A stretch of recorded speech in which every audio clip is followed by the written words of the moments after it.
بسم اللہ الرحمن الرحیم محمد مبارک وسلم۔ علم و ادب سکھلائیں گے، دین خدا پھیلائیں گے، مسجد میں بھی جائیں گے، حمد و نعت سنائیں گے۔ اللہ تیرا ہے احسان، تو نے بڑھا دی سب کی شان، آیا ہے بن کے مہمان نور رمضان۔ والتين والزيتون وطور سينين وهذا البلد الأمين۔ ایاک نعبد و ایاک نستعین۔ اے اللہ، ہم آپ ہی کی عبادت کرتے ہیں اور آپ ہی سے مدد طلب کرتے ہیں۔ اس آیت کے تحت کہ اللہ تبارک و تعالیٰ کی مدد انسان کے ساتھ کیسی آتی ہے، اس کا تذکرہ چل رہا تھا۔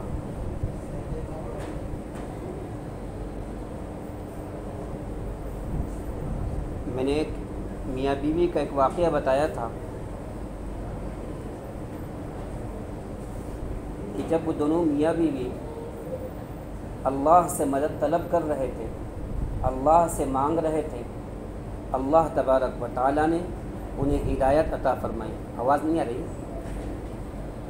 ہاں، آواز آ رہی ہے آپ کو؟ ہاں،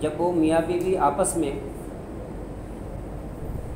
مل کر اللہ تبارک و تعالیٰ سے مدد طلب کر رہے تھے، اللہ سے دعا مانگ رہے تھے، اللہ تبارک و تعالیٰ نے کیا کیا؟ ان کی دعاؤں کو قبول کر لیا۔ کئی مہینے جانے کے بعد اللہ تبارک و تعالیٰ نے ان دونوں میاں بیوی کو کیا کر دیا؟ ہدایت کی توفیق عطا فرما دی۔ میں نے جو بتایا تھا کہ وہ اچانک عورت اسٹیرنگ پر بیٹھ کر رونے لگی، اس نے اپنے شوہر کو اس بات پر آگاہ کیا، اب آپ مجھے مسلمان بنا دو۔ شوہر پریشان ہو گیا، بھائی آپ کو مسلمان کیسے بننا ہے؟ کہیں آپ مجھے پھنسا تو نہیں رہے، وجہ کیا ہے؟ کہا کہ نہیں، اب میں نے اللہ کی قدرت کا مظاہرہ کر لیا ہے، اب مجھے آپ کلمہ پڑھ کر مسلمان بناؤ۔ اس شوہر نے جا کر وہاں اسلامی سینٹر تھا، اس اسلامی سینٹر کے اندر اس عورت کو لے کر گیا، یعنی اپنی عورت کو لے کر گیا، مسلمان بنایا۔ اور رمضان ہی کا مہینہ تھا، رمضان کے مہینے کے اندر دونوں میاں بیوی اثر نو مسلمان ہوئے، اور مسلمان ہونے کے بعد انہوں نے ایک اللہ والوں کو خط لکھا، اور خط میں یہی لکھا کہ آج ہم آپ کی دعاؤں کی برکت سے، آپ کی توجہات کی برکت سے اللہ تبارک و تعالیٰ نے ہم دونوں کو پھر سچا اور پکا مسلمان بنا دیا۔ تو ایاک نعبد و ایاک نستعین سے اللہ تبارک و تعالیٰ یہی مدد طلب کرتے، یہی چاہتے ہیں کہ اللہ تبارک و تعالیٰ نے بندوں کو دعا مانگنے کا طریقہ سکھایا کہ میرے بندو تم مجھ سے مانگا کرو۔ بندے کا کام ہے اللہ سے مانگنا، بندے کا کام ہے اللہ سے مانگنا۔ آپ صلی اللہ علیہ وسلم نے فرمایا جب بندہ اللہ سے نہیں مانگتا تو اللہ تبارک و تعالیٰ ناراض ہو جاتا ہے۔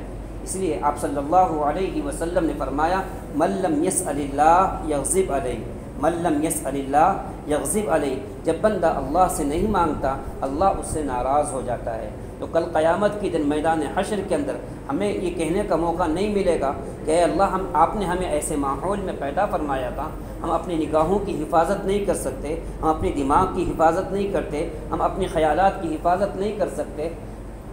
انسان کو چاہیے جب ہم اپنے کسی چیز کی حفاظت نہیں کر سکتے، ہمارا کام ہے اللہ سے مدد مانگنا، ہمارا کام ہے اللہ سے مدد مانگنا۔ جب بندہ اللہ سے مدد مانگتا ہے اللہ تبارک و تعالیٰ اس کی مدد فرماتے ہیں، اس کا تعاون فرماتے ہیں۔ یہ نہیں کہ آج ہم نے دعا مانگنی شروع کر دی، کل دعا ہماری قبول ہونی ہی چاہیے۔ آپ صلی اللہ علیہ وسلم نے فرمایا بندہ اللہ سے دعا مانگتا ہے، بندہ اللہ سے دعا مانگتا ہے اور دعا مانگتے مانگتے تھک جاتا ہے، لیکن اللہ دعا قبول نہیں کرتا۔ لیکن ایک وقت آئے گا جب انسان کی اصلی آنکھ بند ہو جائے گی، انسان اس دنیا سے دوسری دنیا کے اندر چلا جائے گا، یعنی قبر کے اندر چلا جائے گا، میدان حشر کے اندر جائے گا۔ اس وقت اللہ تبارک و تعالیٰ بندے کو اس کی ایک ایک دعا کو گنوائیں گے کہ میرے بندے تو نے یہ دعا مانگی تھی، میں نے یہ قبول کر لی اور تیری ذخیرہ آخرت بنا دی۔ تو نے یہ دعا مانگی تھی، میں نے اس کو بھی قبول کر لیا، اس کو ذخیرہ آخرت بنا دیا۔ بندہ جو بھی دعا مانگتا ہے اللہ تبارک و تعالیٰ اس کو اس کے کیپیسٹی کو دیکھتے ہیں کہ وہ برداشت کر سکتا ہے کہ نہیں کر سکتا۔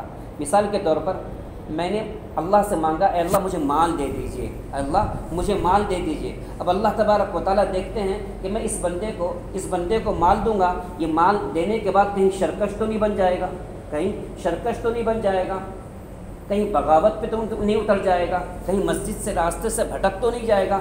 اس لیے اللہ تبارک و تعالیٰ ہر ایک کو اپنی بساط کے مطابق، اپنی طاقت کے مطابق اللہ تبارک و تعالیٰ چیزیں عطا فرما دیتے ہیں۔ اسی لیے آپ نے ایک مرتبہ واقعہ سنا ہوگا کہ موسیٰ علیہ نبی علیہ الصلاۃ والسلام ایک مرتبہ اپنی قوم سے بیان کر رہے تھے، قوم کو سمجھا رہے تھے۔ سمجھاتے قوم کے اندر سے کسی آدمی نے سوال کیا کہ حضرت موسیٰ علیہ الصلاۃ والسلام سے پوچھا، اے موسیٰ آپ سے زیادہ جاننے والا کوئی ہے؟ ابھی اس دھرتی کے اوپر، اس زمین کے اوپر آپ سے زیادہ جاننے والا کوئی ہے؟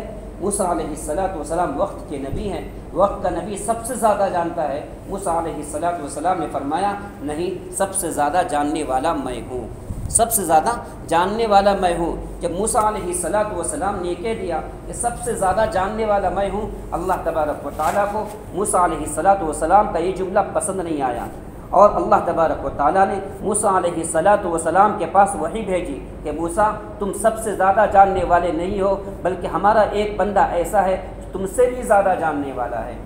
جب کسی اہل علم کو، کسی جانکار کو یہ پتہ چل جاتا ہے مجھ سے بھی کوئی زیادہ جانکار ہے، مجھ سے بھی زیادہ کوئی تجربہ کار ہے، انسان کیا کرتا ہے؟ پھر اس سے تجربہ حاصل کرنے کے لیے، اس سے علم سیکھنے کی اس کے دل کے اندر آرزو پیدا ہو جاتی، تمنا پیدا ہو جاتی ہے۔ تو دو آدمی کا پیٹ کبھی نہیں بھرتا، ایک اہل علم کا، علم حاصل کرنے والے کا پیٹ کبھی نہیں بھرتا، ایک دنیا دار کا پیٹ کبھی نہیں بھرتا۔ تو موسیٰ علیہ الصلاۃ والسلام کے دل کے اندر بات آئی، مجھے جا کر ان کے پاس علم حاصل کرنا ہے۔ انہوں نے اللہ تبارک و تعالیٰ سے پوچھا، اے اللہ آپ کا وہ بندہ کہاں ملے گا؟ موسیٰ علیہ الصلاۃ والسلام کو اللہ تبارک و تعالیٰ نے رہنمائی دی، کہا کہ ایک مچھلی لے لو اور ساتھ میں ایک خادم کو لے لو اور دریائے دجلہ کی طرف چلنا شروع کر دو، جہاں پر وہ مچھلی زندہ ہو جائے وہیں پر میرا وہ بندہ ہوگا۔ اب سمندر کے راستے پر چلتے رہے، ایک وقت یہ آیا کہ حضرت یوشع بن نون رحمت رضی اللہ تعالیٰ عنہ جو آپ کے ساتھ خادم بن کر ساتھ میں گئے تھے، یوشع بن نون کے ہاتھ میں جو توشے کی جو تھیلی تھی جس کے اندر مچھلی رکھی ہوئی تھی، وہ مچھلی زندہ ہو گئی اور وہاں سے سمندر کے اندر چلی گئی، اور یوشع بن نون رضی اللہ تعالیٰ عنہ نے موسیٰ علیہ الصلاۃ والسلام کو نہیں بتایا۔ جب یوشع علیہ الصلاۃ والسلام آگے جانے کے بعد موسیٰ علیہ الصلاۃ والسلام کو بھوک لگی، بھائی توشہ لاؤ، بھوک لگی سمندر کے سفر میں، چلو بیٹھ کر کچھ کھا لیتے ہیں۔ تو کہا کہ وہ تو مچھلی جو ہم توشے کے طور پر لے کر آئے تھے وہ تو مچھلی زندہ ہو کر وہاں چلی گئی۔ کہا کہ ہمارا وہی ٹھکانہ ہے، تم نے مجھے کیوں نہیں بتایا؟ تو میں بھول گیا۔ اللہ تبارک و تعالیٰ نے کیا کر دی؟ بھلا دیا اس بات کو۔ موسیٰ علیہ الصلاۃ والسلام دوبارہ وہاں واپس آئے، جب دیکھا کہ جہاں پر مچھلی گئی تھی وہاں پر ایک سرنگ تیار ہو گئی، پانی کے اندر ایک سرنگ تیار ہو گئی۔ اب موسیٰ علیہ الصلاۃ والسلام سرنگ کے اندر گئے، جانے کے بعد حضرت خضر علیہ الصلاۃ والسلام سے ملاقات ہوئی۔ حضرت خضر علیہ الصلاۃ والسلام اللہ کے وہ بندے ہیں جن کو اللہ تبارک و تعالیٰ نے دنیا کو نظام کو چلانے کے لیے اللہ نے ان کو مامور کر رکھا تھا۔ خضر علیہ الصلاۃ والسلام سے جب ملاقات ہوئی، کہا میں آپ کے پاس تھوڑی دیر صحبت حاصل کرنا چاہتا ہوں، آپ کے پاس کچھ دیر رہنا چاہتا ہوں، کچھ دن گزارنا چاہتا ہوں، اور اللہ تبارک و تعالیٰ نے آپ کو جو علم دیا ہے، آپ کو جو معرفت عطا فرمائی ہے، وہ معرفت میں سیکھنا چاہتا ہوں، میں حاصل کرنا چاہتا ہوں۔ تو خضر علیہ الصلاۃ والسلام نے کہا انک لن تستطیع معی صبرا، اے موسیٰ تم میرے ساتھ نہیں رہ سکتے، تمہارے اندر میرے پاس رہنے کی صلاحیت نہیں ہے، تم میرے پاس نہیں رہ سکتے۔ نہیں، موسیٰ علیہ الصلاۃ والسلام نے کہا کہ نہیں میں ضرور صبر کروں گا، اور پھر خضر علیہ الصلاۃ والسلام نے کنڈیشن لگا دی، کہا مجھ سے کوئی سوال نہیں کرنا ہے، مجھ سے کوئی سوال نہیں کرنا ہے، میرے کام کے اوپر کبھی اعتراض نہیں کرنا، میں جو بھی کام کروں خاموشی کے ساتھ دیکھتے رہنا ہے۔ تو خیر ٹھیک ہے، موسیٰ علیہ الصلاۃ والسلام، یوشع بن نون اور خضر علیہ الصلاۃ والسلام پھر وہاں سے نکلے۔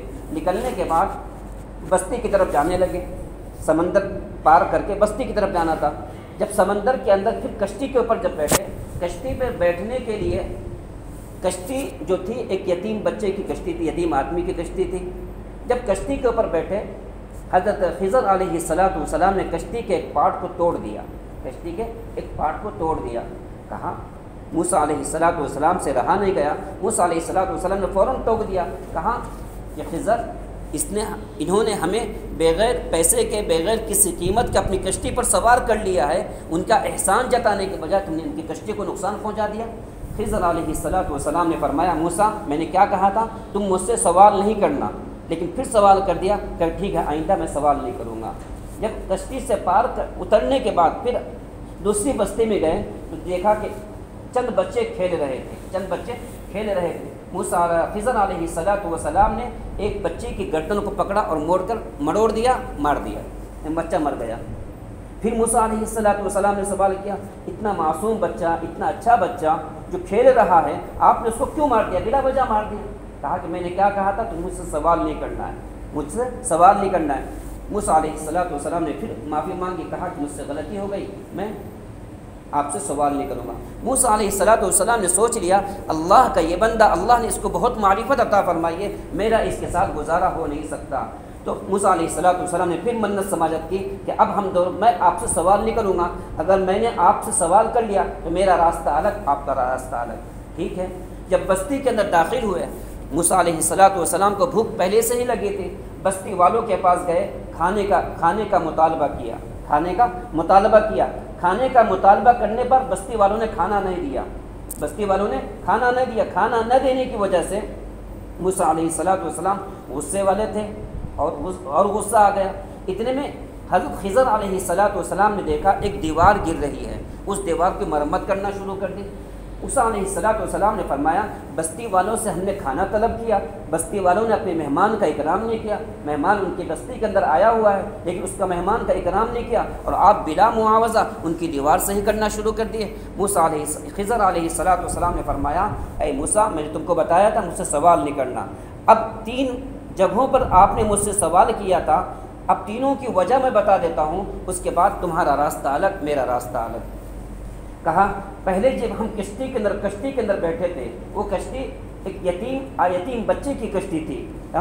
اس کا پورا گھرانہ اسی کشتی پر چلتا تھا، اور اس وقت کے بادشاہ نے ایک آرڈر نکال دیا تھا کہ اگر کسی کی کشتی صحیح سلامت نظر آئے اس کی کشتی کو ضبط کر لیا جائے، اس کی کشتی کو اپنے حوالے لے لیا جائے. میں نہیں چاہتا کہ یتیم بچے کی کشتی کسی ظالم بادشاہ کے ہاتھ میں چلے جائے، اس لیے اس کشتی کے اندر میں نے عیب نکال دیا، اور جس کشتی کے اندر عیب رہتا وہ کشتی بادشاہ نہیں لیتا تھا. رہی بات وہ بچہ، جس بچے کو میں نے قتل کر دیا، میں نے مار دیا، اللہ تبارک و تعالیٰ کے حکم سے میں نے مارا ہے کہ وہ بچہ، اس کے ماں باپ بڑے فرما بردار تھے، اس کے ماں باپ بڑے نیک تھے، نمازی تھے، سب کچھ تھے، اللہ کی عبادت گزار تھے، لیکن یہ بچہ بڑا ہو کر اپنے ماں باپ کو کفر اور شرک کے اندر مبتلا کرنے والا تھا. اللہ کے حکم سے میں نے اس بچے کو قتل کیا. اللہ تبارک و تعالیٰ اس کے بدلے اس کے ماں باپ کو اس سے فرما بردار اولاد عطا فرما دیں گے. اللہ کے حکم سے میں نے اس بچے کو قتل کر دیا. کہاں کہ وہ دیوار جو گر رہی تھی وہ ایک یتیم کی دیوار تھی. اب اس کے باپ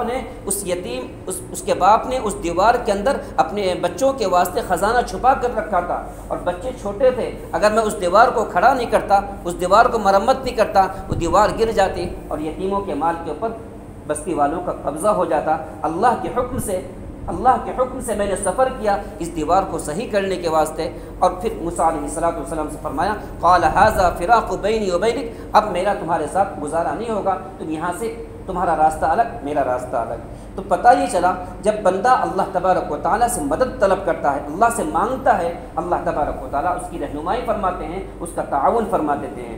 آگے کی آیت ہے اہدنا الصراط المستقیم، اے اللہ ہمیں سیدھے راستے کی ہدایت عطا فرما، سیدھے راستے کی ہدایت عطا فرما. جب بندہ اہدنا الصراط المستقیم ہم نماز کے اندر پڑھتے ہیں، سیدھے راستے کی ہدایت، ہمیں کاروبار کے اندر کوئی پریشانی نہ آ جائے، ہمیں راستہ چلتے چلتے کوئی تکلیف نہ آ جائے، ہم گاڑی چلا رہے ہیں راستے میں کوئی پریشانی نہ آ جائے. اہدنا الصراط المستقیم، اے اللہ ہمیں سیدھے راستے کی، یعنی جنت والے راستے کی ہدایت عطا فرما، جنت کے راستے پر ہمیں پہنچا دے، جہنم کے راستے سے ہماری حفاظت فرما دے. اہدنا الصراط المستقیم کی بہت بڑی وسیع تفسیر ہے. تو خلاصہ کلام یہ ہے اہدنا الصراط المستقیم، اے اللہ ہمیں سیدھے راستے کی ہدایت عطا فرما. ایک اللہ والے کے پاس ایک عورت آئی. عورتوں کو بیچ میں مانگ نکالنا سنت ہے، اور عورتوں کو بھی اور مردوں کو بھی آپ صلی اللہ علیہ وسلم کی سنت کیا ہے؟ بیچ میں مانگ نکالنا. یہ ٹیڑھی مانگ نکالنا یہ یہود و نصارہ کا طریقہ ہے، یہ کفاروں کا طریقہ ہے. بیچ میں مانگ نکالنا یہ اللہ کے رسول صلی اللہ علیہ وسلم بیچ میں مانگ نکالا کرتے تھے. ایک عورت ایک اللہ والے کے پاس آئی اور آنے کے بعد کہا کہ حضور میری مانگ بیچ میں سے نہیں نکل رہی ہے، میری مانگ بیچ میں سے نکالنے کی کوشش کرتا ہوں لیکن بیچ میں سے مانگ نہیں نکل رہی. کہا کہ میں اس کو کیا بتاؤں؟ کہا کہ کوئی تعویذ دے دیجئے، کوئی تعویذ دے دیجئے. اس اللہ والے نے اہدنا الصراط المستقیم کا نقش لکھا، اہدنا الصراط المستقیم لکھا اور لکھنے کے بعد کہا عورت کو کہا کہ اپنی مانگ کے اندر اپنے بال کے اندر اس کو باندھ لینا، بال کے اندر اس کو باندھ لینا. اللہ کا کرنا ایسا ہوا عورت کے صدق دل سے، عورت کے سچے دل سے، سچی طرف سے اس ایک اللہ والے کے پاس گئی، اپنی ضرورت کو بیان کیا، اپنی پریشانی کو بیان کیا. اللہ والوں نے اس کے دل کے اندر یہ بات ڈالی کہ اہدنا الصراط المستقیم لکھ دو اور لکھنے کے بعد اس کو دے دو. اب دیکھیے جب دے دیا اس کی مانگ جو سیدھی نہیں پڑتی تھی وہ مانگ سیدھی پڑنے لگی. پتہ یہ چلا بندہ، اس لیے مولانا اشرف تھانوی رحمۃ اللہ علیہ نے لکھا ہے، خصوصاً علماء کے لیے لکھا ہے، اگر علماء کے پاس کوئی پریشان حال آئے تو اس وقت اللہ تبارک و تعالیٰ تمہارے دل کے اندر جو بھی بات ڈالے وہ بات لکھ کر اس کو دے دو. جیسے حضرت گنگوہی رحمۃ اللہ علیہ سبق پڑھا رہے تھے، سبق پڑھاتے حضرت گنگوہی کے پاس ایک دیہاتی آدمی آیا اور آنے کے بعد کہا حضرت مجھے تعویذ دے دو، حضرت مجھے تعویذ دے دو. حضرت نے کہا مجھے کچھ آتا نہیں، میں کیسے تعویذ، میں تو کبھی تعویذ لکھا نہیں. کہا کہ نہیں مجھے آپ ہی سے تعویذ چاہیے، آپ ہی تعویذ دے دو. جب انسان کسی کا گرویدہ ہو جاتا ہے، کسی کی محبت میں دیوانہ ہو جاتا ہے، اگر وہ کچھ بھی دے دیتا ہے اللہ تبارک و تعالیٰ اس سے شفا دے دیتے ہیں. حضرت نے لکھا اے اللہ یہ تیرا بندہ مجھے مجبور کر رہا ہے، مجھے کچھ آتا نہیں، اے اللہ اس کی ہر پریشانی کو دور کر دے. بیٹھے پڑھاتے کاغذ کو موڑا اور دے دیا. دوسرے دن اللہ تبارک و تعالیٰ نے اس کے کام کو بنا دیا اور پھر وہ مٹھائی کا ڈبہ لے کر حاضر ہو گیا. حضرت نے کچھ نہیں لکھا، اے اللہ تیرا بندہ ہے، پریشان ہے، مانتا نہیں ہے، اللہ اس کے کام کو بنا دیجئے. اللہ تبارک کو اس کے کام کو بنا دیا. تو اہدنا الصراط المستقیم، اے اللہ ہمیں سیدھے راستے کی ہدایت عطا فرما. صراط الذین انعمت علیہم، ان لوگوں کے راستے پر جس پر آپ کا انعام ہوا، کس پر انعام ہوا؟ نبیوں پر، صدیقین پر، شہداء پر، صالحین پر، یعنی جتنے بھی بزرگان دین، اولیاء کرام، انبیاء علیہم الصلاۃ والسلام، جن پر اللہ تبارک و تعالیٰ نے ان کے راستے کے اوپر اللہ تبارک انعام فرمایا ہے. اسی لیے آپ صلی اللہ علیہ وسلم نے فرمایا اگر کوئی ایک بھی صحابی کی اقتداء کرتا ہے، ایک بھی صحابی کے نقش قدم پر چلتا ہے، اللہ تبارک و تعالیٰ اس کو ہدایت عطا فرما دیتے ہیں. تو ان لوگوں کے راستے پر جس پر آپ نے انعام کیا، نہ کہ غیر المغضوب علیہم ولا الضالین، نہ کہ ان لوگوں کے راستے پر جو لوگ گمراہ ہو گئے، جیسے یہود و نصارہ کو پتہ ہے اللہ ہے، آپ صلی اللہ علیہ وسلم پر حق ہے. عیسائیوں کو یہ پتہ ہے کہ آپ نبی علیہ الصلاۃ والسلام، آپ صلی اللہ علیہ وسلم آخری نبی ہیں، لیکن ہر دھرمی کی وجہ سے انا کی وجہ سے انہوں نے آپ صلی اللہ علیہ وسلم کو نبی ماننا کا انکار کر دیا. کیوں؟ اللہ تبارک و تعالیٰ نے یہود و نصارہ کے اندر، عیسائی برادری کے اندر لاکھوں انبیاء علیہم الصلاۃ والسلام بھیجے، لیکن انہوں نے جب آپ صلی اللہ علیہ وسلم کو قریش مکہ کے اندر پیدا فرمایا، قریش مکہ کے اندر بھیجا، تو اس انا کی وجہ سے، اس بغض کی وجہ سے نبی آخر الزمان ہمارے خاندان میں آنا چاہیے تھا. نبی آخر الزمان یہود کہتے تھے ہمارے خاندان میں آنا چاہیے تھا، عیسائی کہتے تھے ہمارے خاندان میں آنا چاہیے تھا. یہ علم وراثت، نبوت کسی خاندان کی میراث نہیں ہوا کرتی. اللہ تبارک و تعالیٰ نے آپ صلی اللہ علیہ وسلم کو قریش گھرانے کے اندر پیدا فرمایا. تو پتہ چلا جب یہود و نصارہ جن کے اوپر اللہ کی پھٹکار ہوئی، جن کے اوپر اللہ کی طرف سے لعنت ہوئی، ایسے راستوں سے ہماری حفاظت فرما. تو خلاصہ کلام یہ ہے سورہ فاتحہ شفا بھی ہے. انسان جس مقصد سے پڑھ کر پانی کے اوپر دم کرتا ہے اور اس پانی کو پی لیتا ہے، اللہ تبارک و تعالیٰ اس کو بیماری سے نجات عطا فرماتے ہیں. اللہ تبارک و تعالیٰ نے پورے قرآن کا خلاصہ سورہ فاتحہ کے اندر رکھا. سورہ فاتحہ کا خلاصہ اللہ تبارک و تعالیٰ نے الحمدللہ رب العالمین میں رکھا. الحمدللہ رب العالمین کا خلاصہ اللہ تبارک و تعالیٰ نے بسم اللہ کی با کے اندر رکھا ہے. بسم اللہ کی صرف با کے اندر، ایک جملے کے اندر اگر کوئی مفسر بسم اللہ کی با کے اوپر تفسیر کرنا شروع کر دے تو پورے سال گزر جائیں گے، اس کی تفسیر ختم نہیں ہوگی. ہمارے استاد مفتی عبداللہ صاحب صرف ایک پارے کی تفسیر پورے سال مدرسے کے اندر پڑھایا. ایک پارے کی پورے سال الحمدللہ سے شروع کیا اور ایک پارہ ختم کیا، پورے سال اس کے اوپر بات کرتے رہے. تو جس کو اللہ تبارک و تعالیٰ علم عطا فرما دیتا ہے، وہ چاہے تو بسم اللہ کے با کے اوپر اگر بیان کرنا شروع کر دے، تفسیر بیان کرنا شروع کر دے، تو اس کے لیے وقت کم ہے. اس لیے اللہ تبارک و تعالیٰ سے دعا فرمائیں، اللہ تبارک و تعالیٰ ہم سب کو سورہ فاتحہ اخلاص کے ساتھ پڑھنے کی توفیق عطا فرمائے. درود ان پر سلام ان پر یہی کہنا خدا کا ہے، خدا کے بعد جو ہے مرتبہ